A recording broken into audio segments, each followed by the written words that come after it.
둘째로, 진리 가운데로란 말은 현실에서 심판을 알라는 뜻이 되는 것입니다. 오늘 본문 11절 심판에 대하여라 함은 이 세상 임금이 심판을 받았음이니라 라는 말이 있습니다.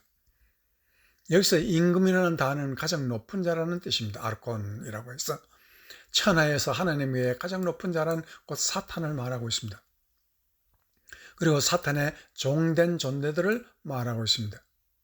우리는 귀신만 생각하면 소름이 돋고 또한 악한 자들을 보면 두려워합니다. 그런데 이미 이들은 두려움의 대상이 아니라고 합니다. 그 이유는 그들은 이미 심판을 받았다고 말하고 있습니다. 이 현상을 과거로 기록하고 있습니다. 그렇다면 이들은 두려움의 대상이 아니라 본보기의 대상이라는 뜻입니다.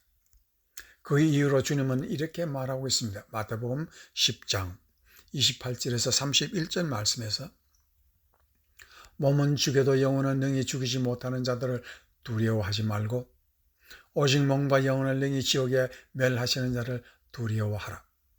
참새 2마리가 한 아사론에 팔리는 것이 아니냐. 그러나 너희 아버지께서 허락지 아니하시면 그 하나라도 땅에 떨어지지 아니하리라. 너희에게는 머리털까지 다 세신 바 되었나니 두려워하지 말라. 너희는 많은 참새보다 귀하니라. 여기서 하나님은 참새 2마리를 하나님의 허락하에 살가신다는 말입니다. 그리고 참새 2마리도 하나님의 허락 없이는 떨어지지 않는다고 말합니다. 이것은 무엇을 의미합니까? 사람은 죽으면 아무리 좋은 것이 있어도 소용이 없는데 목숨까지도 악한 자가 죽이면 허락하신다는 뜻입니다. 이건 너무 심한 것 아닙니까? 전능하시고 자비하신 분이 어찌 악한 자의 손에 선한 사람을 죽이게 허락하신다는 말입니까? 여기는 한 가지 놀라운 진리가 있습니다. 그 진리는 우리의 목숨도 하나님의 허락하에 이 세상에 왔다는 것입니다. 그리고 하나님이 허락하시는 한도 내에 우리가 살 수 있다는 말입니다. 그렇다면 우리가 악한 자의 손에 죽는 것 같아도 사실은 하나님의 우리의 생명의 한계를 정하시는 것입니다. 그러므로 우리는 감사할 것밖에 없습니다.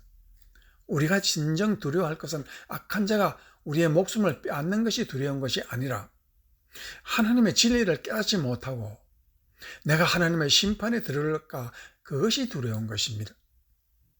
우리가 얼마나 오래 사는 것이 문제가 아니라 하나님의 심판을 깨달아 아는 것이라고 말하는 것입니다. 이것이 진리 가운데로란 인도받는 것입니다. 이 말은 우리가 내 생명을 내 것으로 생각하는 어리석은 심판을 받지 말라는 것입니다. 내 생명이 내 것이라고 생각하는 것은 왜 그렇습니까? 과연 우리의 몸이 내 것입니까? 그렇다면 죽으면 이 몸 가지고 하늘에 갈 수 있어야 합니다. 그러나 아무도 없습니다. 하나님께서 우리에게 주셔야 내 것이 있습니다. 그렇다면 몸은 언제 우리에게 주십니까? 부활 때입니다. 이와 같이 주님이 우리에게 주실 날이 있습니다. 그때까지 우리는 어느 하나라도 내 것이 없음을 알아야 합니다. 그럼 마음은 어떻습니까? 마음이 우리 것이라면 좋겠지요. 그러나 영혼도 우리보다 더 높은 능력 하에서는 우리의 마음이 내 것이 절대로 아님을 깨닫게 합니다.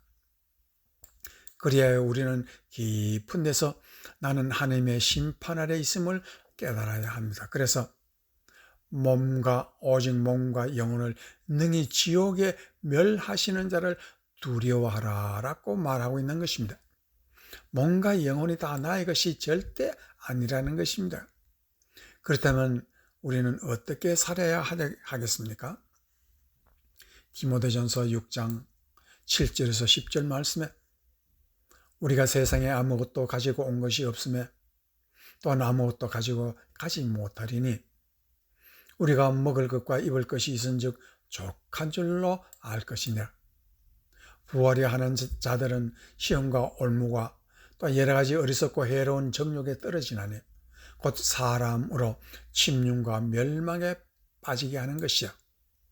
돈을 사랑함이 일만하게 뿌리가 되나니 이것을 사모하는 자들이 미혹을 받아 믿음에서 떠나 많은 근심으로 자기를 찔렀도다라고 말하고 있습니다.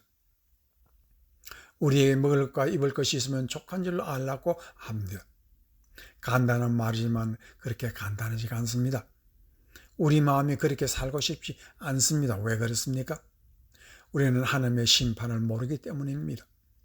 그래서 계시록 3장 14절 10에서 17절까지 라오디게아 교회의 사자에게 편지하기를, 아멘이시여 충성되고 참된 증인이시여 하나님의 창조의 근본이시니가 가라사대 내가 네 행위를 아느니 네가 차지도 아니하고 덥지도 아니하도다.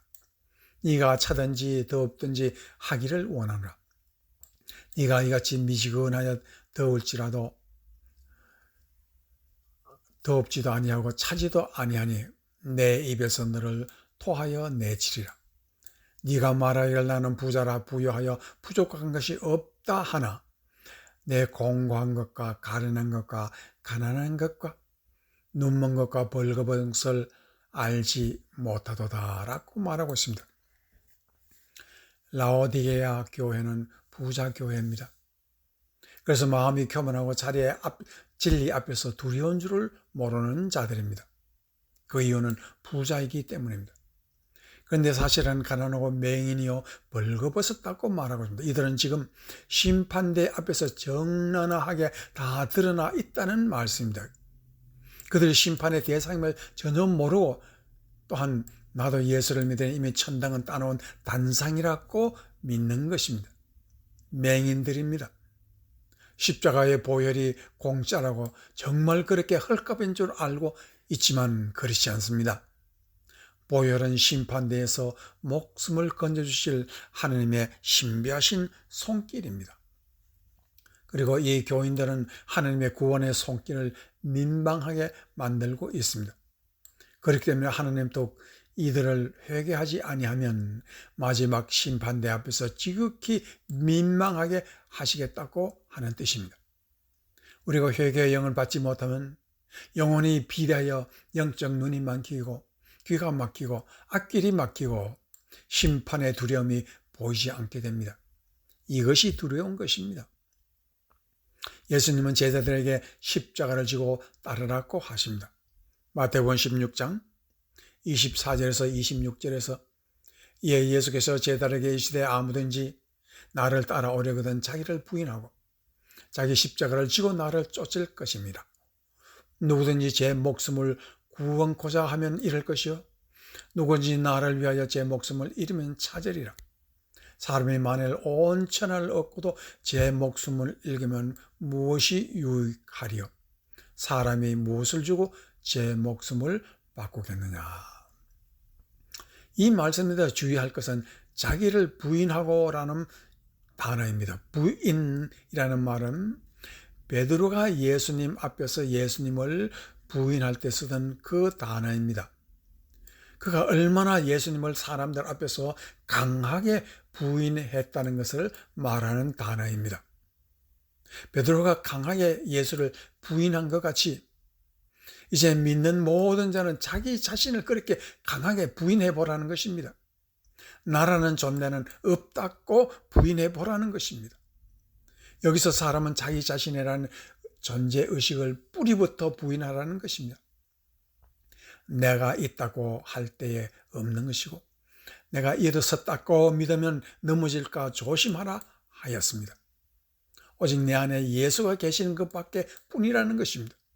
그리고 나라는 존재는 십자가에 못 박으라는 것입니다. 그래서 갈라디아 2장 20절에 내가 그리스도와 함께 십자가에 못 박혔나니 그런즉 이제 내가 산 것이 아니요 오직 내 안에 그리스도께서 산 것이라. 이제 내가 육체 가운데 사는 것은 나를 사랑하사 나를 위하여 자기 몸을 버리신 하나님의 아들을 믿는 믿음 안에서 사는 것이라. 우리의 목숨은 오직 믿음 안에서 사는 것이지 믿음이 없으면 목숨도 없다는 것입니다. 이것이 십자가 정신입니다. 사탄은 모든 것이 자기의 것이라고 합니다. 이 기막힌 거짓말에 세상은 쏟고 삽니다. 그래서 우리는 영적 무장이 필요한 것입니다. 그것이 십자가 정신입니다. 그리고 사는 것은 내가 아니라 예수 그리스도임을 잠시도 잊지 말라고 하십니다. 이로써 심판을 깨닫고 이 땅에서 복받는 여러분이 되시기를 주의 이름으로 축원합니다. 아멘.